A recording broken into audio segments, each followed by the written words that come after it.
इंसान का जीवन और एहसास, खुशियां, दुख और सुख सब इंसान के कर्मों का फल होता है।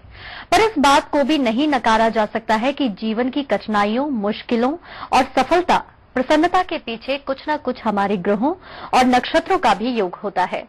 क्या है नक्षत्रों का विज्ञान, क्या है हवन का रहस्य और वास्तु का ज्ञान कितना जरूरी है, हम चर्चा करेंगे आज के न्यूज के इस विशेष प्रस्तुति एस्ट्रो महर्षि में। हमारे साथ है विश्व प्रसिद्ध एस्ट्रोलॉजर और वास्तुकार श्री अरुण महर्षि जी। अरुण जी, आपका स्वागत है। जय बद्री विशाल। महर्षि जी, नक्षत्र तो कई प्रकार के होते हैं, लेकिन हम आज बात करेंगे उत्तराषाढ़ा नक्षत्र में जन्मे हुए व्यक्तियों की। कैसे होते हैं इस नक्षत्र में पैदा हुए व्यक्ति? आज का नक्षत्र है उत्तराषाढ़ा। उत्तराषाढ़ा नक्षत्र के पहले चरण में जन्म लिए जातक के नाम भी अक्षर से शुरू होते हैं जी। इनकी राशि धनु होती है और राशि स्वामी बृहस्पति होता है। उत्तराषाढ़ा नक्षत्र के दूसरे, तीसरे और चौथे चरण में जन्म लिए जातक के नाम अक्षर भो, जा, जी से शुरू होता है। इनकी राशि मकर होती है और राशि स्वामी शनि होता है। उत्तराषाढ़ा नक्षत्र का स्वामी सूर्य होता है। इस नक्षत्र में जन्मे जातक की महादशा सूर्य ग्रह से प्रभावित होती है। महर्षि जी, उत्तराषाढ़ा में पैदा हुए व्यक्ति का स्वभाव कैसा होता है, और साथ ही ये भी जानेंगे कि प्रत्येक नक्षत्र का व्यक्ति पर क्या प्रभाव पड़ता है। देखिए, आज का नक्षत्र उत्तराषाढ़ा, अगर जो व्यक्ति उत्तराषाढ़ा नक्षत्र में पैदा हुआ है, यदि वो पुरुष है तो स्वभाव से बहुत ईमानदार होगा, अभिमानी होगा, तेज बुद्धि वाला होगा और प्रतिष्ठित व्यक्ति होते हैं जो इस नक्षत्र में जन्म लेते हैं। नम्र स्वभाव का होगा, स्थूल और धार्मिक, उदार होगा, कृतज्ञ होगा, अनेक मित्रों से युक्त होगा, भाषण देने में प्रवीण होगा, पर स्त्री की लालसा मन में रखने वाला होगा, महत्वाकांक्षी एवं कला प्रेमी स्वभाव के होते हैं।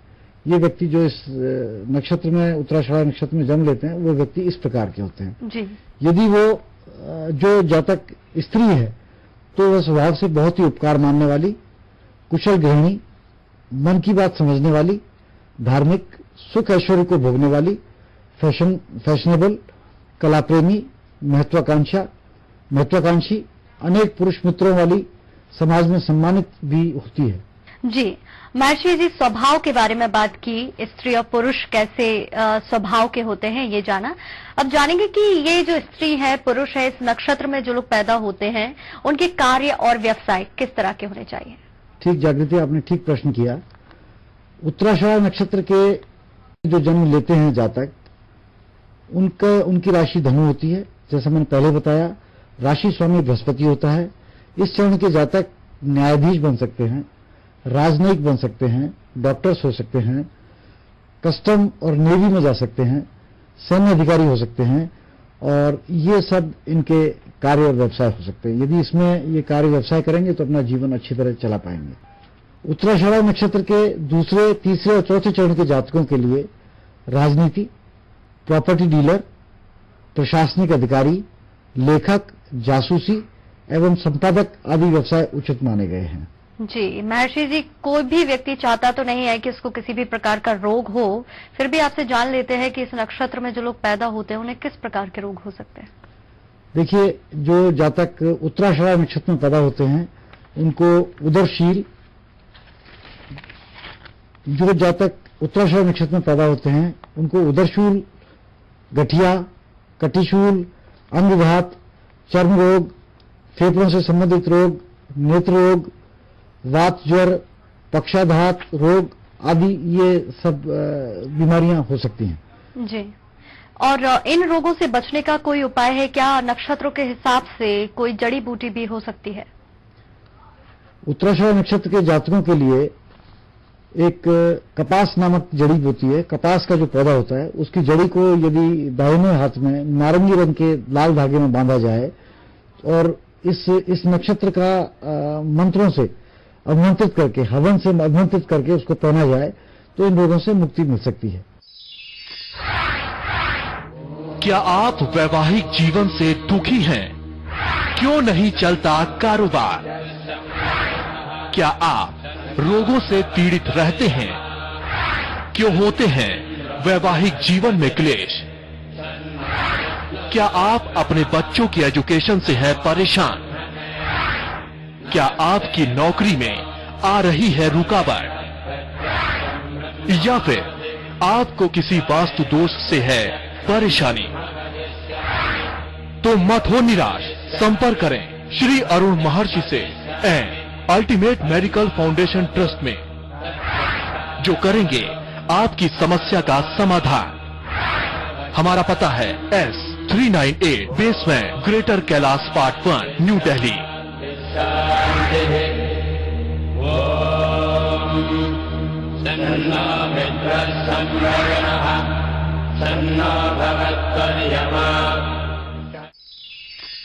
तो उत्तराषाढ़ा जो नक्षत्र है उसके स्वामी के बारे में भी जानना चाहेंगे आपसे। देखिए जागृति जी, मैंने हमेशा व्यक्ति के जन्म से ही उस पर होने वाले नक्षत्र के प्रभाव के बारे में बताया है। मैंने हमेशा ये भी कहा है कि व्यक्ति के जीवन पर नक्षत्र स्वामी का विशेष प्रभाव होता है। जी। उसकी महादशा भी उसी नक्षत्र स्वामी के प्रभाव से चलती है। इसलिए मैं आज उत्तराषाढ़ा नक्षत्र के स्वामी का ज्योतिष में महत्व एवं व्यक्ति के जीवन पर नक्षत्र स्वामी के प्रतिकूल प्रभाव के बारे में और अनुकूल प्रभाव के बारे में संक्षिप्त बताने का प्रयास करूंगा। संक्षिप्त में इसलिए क्योंकि ग्रहों के बारे में इतनी कथाएं हैं, इतना विवरण है कि अगर इसके बारे में बात की जाए तो समय और मेरे शब्द दोनों कम पड़ जाएंगे। उत्तराषाढ़ा नक्षत्र का स्वामी, जैसा मैंने आपको बताया, सूर्य होता है। आज मैं आपको सूर्य के बारे में बताऊंगा। सूर्य के बारे में सभी जानते हैं। सूर्य को संस्कृत में दीप्ति, रश्मि, अर्क, आदित्य, काश्यप, प्रभाकर, भास्कर, इन सब नामों से जाना जाता है। इंग्लिश में उसको सन कहा जाता है और उर्दू व फारसी में आफताब और शम्स कहते हैं।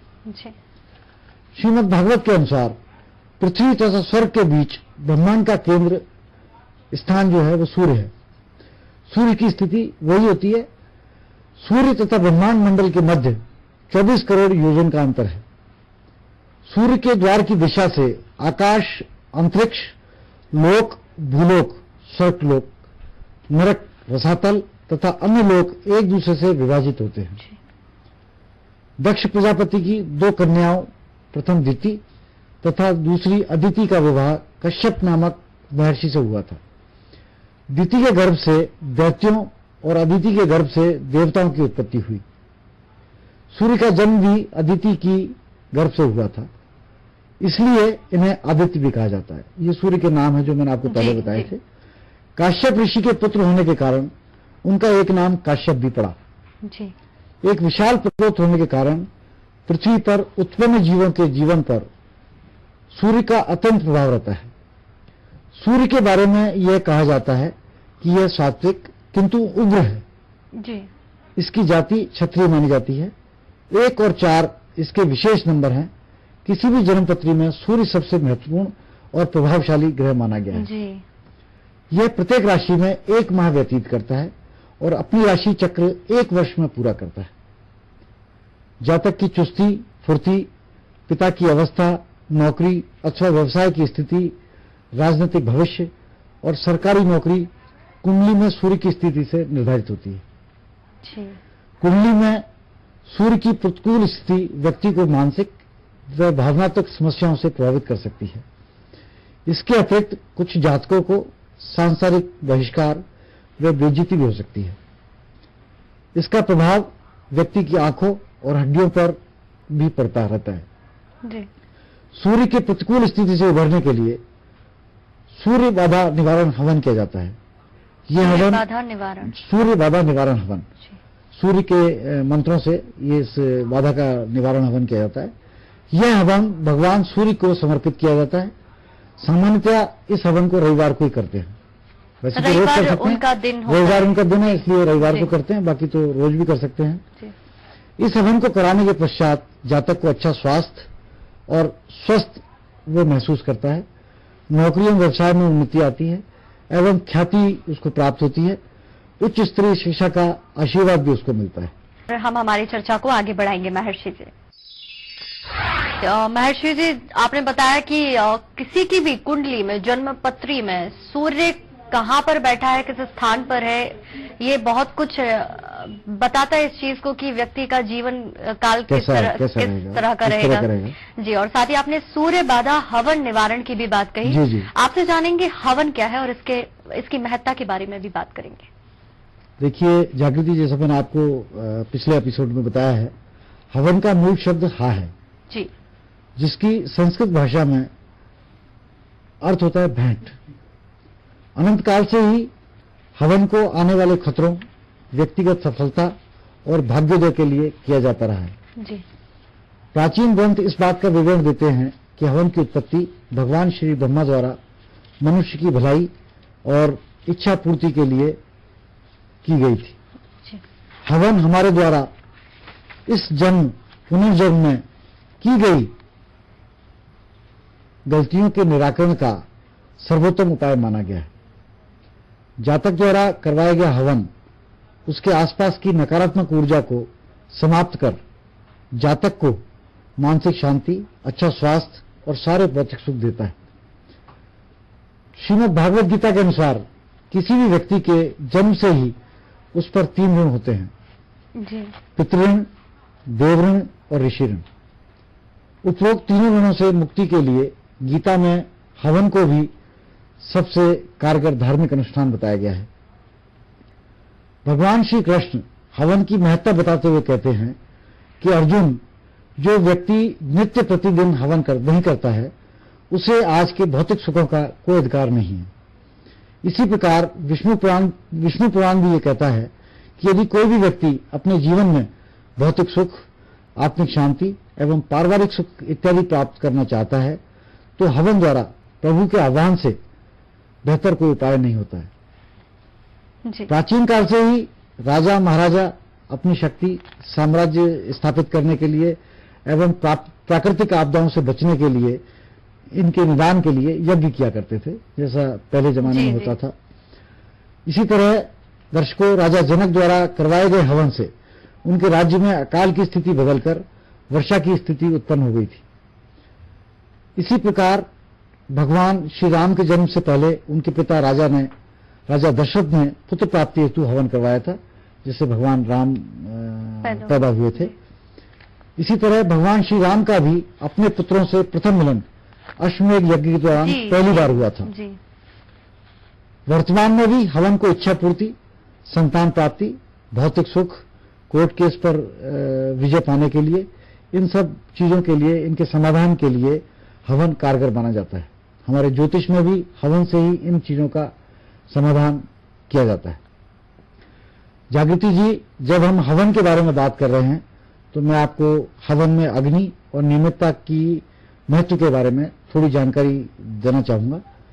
जैसा कि आप जानती होंगी कि हमारे धार्मिक ग्रंथों के अनुसार ये ब्रह्मांड 5 तत्वों से बना हुआ है। हमारा शरीर भी 5 तत्वों का पुतला है। कहा जाता है कि हमारे शरीर के अंदर अग्नि 2 प्रकार से विद्यमान होती है। पहली है उताराग्नि, जताराग्नि, जिसको डाइजेस्टिव फायर इन बॉडी कहा जाता है। दूसरी भूताग्नि, जिसको internal spiritual fire in body कहा जाता है। ज्यादातर मनुष्यों में जताराग्नि का प्रभाव बहुत ज्यादा और भूताग्नि का प्रभाव बहुत कम होता है। इसलिए हवन की अग्नि द्वारा देवी देवताओं का आह्वान किया जाता है। वैदिक काल से ही अग्नि को देवताओं का प्रमुख माना गया है। ऋग्वेद का प्रथम श्लोक भी अग्नि को समर्पित होता है। जागृति जी, जैसा कि मैंने आपको पहले बताया कि हवन में नियमितता अथवा रोजाना हवन की कितनी आवश्यकता है, इसको आप इस प्रकार से समझ सकती हैं कि यदि ढेर सारे पकवानों से भरी हुई खाने की थाली व्यक्ति के सामने रख दी जाए, तब भी उसका पेट सिर्फ एक बार ही भरता है और अगले ही पहर उसे फिर से भूख का एहसास होने लगता है।